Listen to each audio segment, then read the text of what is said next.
In front of me is Google Pixel 10 and today I would like to show you how you can turn on or off Smooth Display option.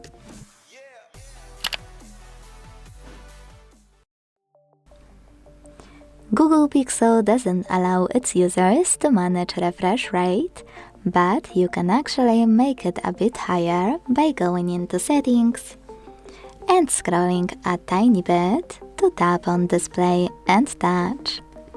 That's because at the very bottom of this section, there is Smooth Display option, and thanks to it, after tapping on this switcher,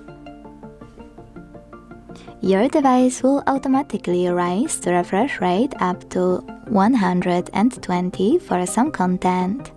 If you want to disable it, you can do that thanks to the same switcher.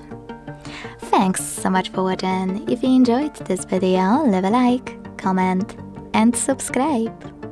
Bye!